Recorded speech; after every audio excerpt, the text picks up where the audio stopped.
With this wooden box, we have an occurring problem with feedback. Usually it occurs with the wedges and the monitors. Yeah. Yeah, it's because they feed back into your instrument. Yeah. So it's like a loop coming out. It's like a phenomena of that frequency in that on that stage that you're playing that night. So you never know where the feedback frequency could be, but you can use the EQ to try to find the feedback frequency and try to get rid of it, of course, but you don't want to get rid of your tone. Yeah. So there are a few things we could do, right? Yeah.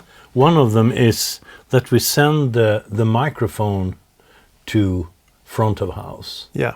To eliminate the problem of feedback from our side. Not having the microphone in the monitor. Exactly. So you only listen to the piezo sound. That's number one. Which is not that perfect, but you can live with it and you can play the game. Yes. And what would the second one be? Yeah, you could try to lower the volume, but you don't want to do that because people are playing loud on the drums. Yeah. You could try to move your position somehow. Maybe put you between the drums or between the monitor, but it's not working all the time. It's not optimal.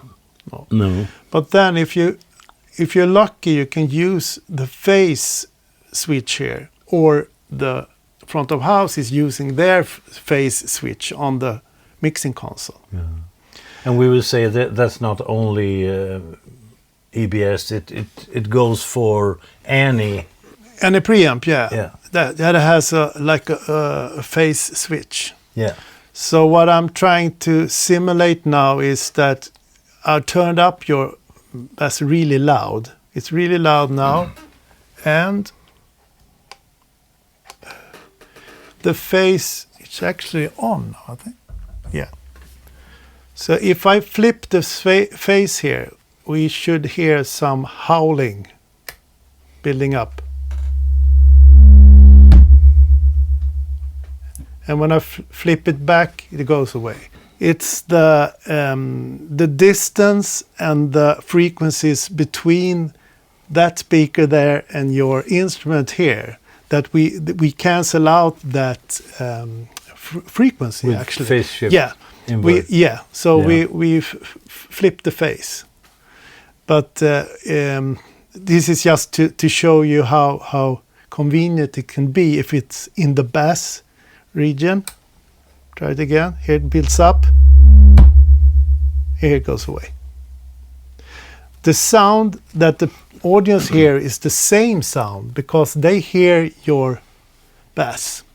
Out in there. But you hear that sound and the bass sound. Yeah. And what happens here is just isolated on stage. So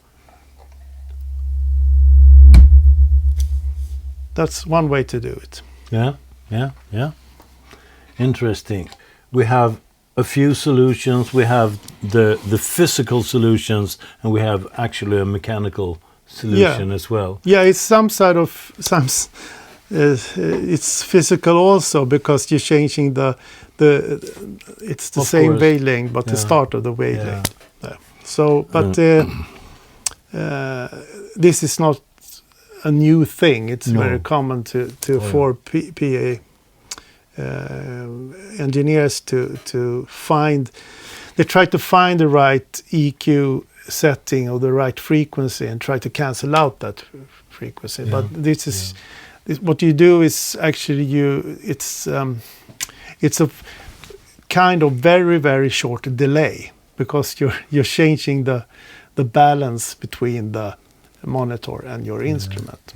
Yeah. Do you think this would be something that you could force to happen, or that you can experiment with when you come to a new place? I think a lot of acoustic players try to find the feedback spot and then back off. You know, they try to make the guitar feedback or the instrument to feedback, and then they flip the phase, or they try to cancel out the. If I turn down the bass here, if it starts builds up now, like that. If I turn down the 80 hertz here, it goes away. Turn up 80 hertz. Yeah. So it's just another way of getting rid of the feedback. Yeah. Or try to Because tame the feedback. Usually you might panic and you turn down the volume, which is even worse in a way, because then you disappear from the band. Yeah. Exactly.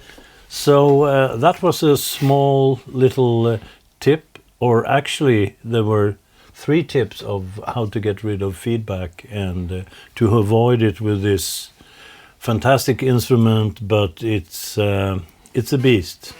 We'll get back with some more tips for you, and don't forget to subscribe and comment. Thanks for now.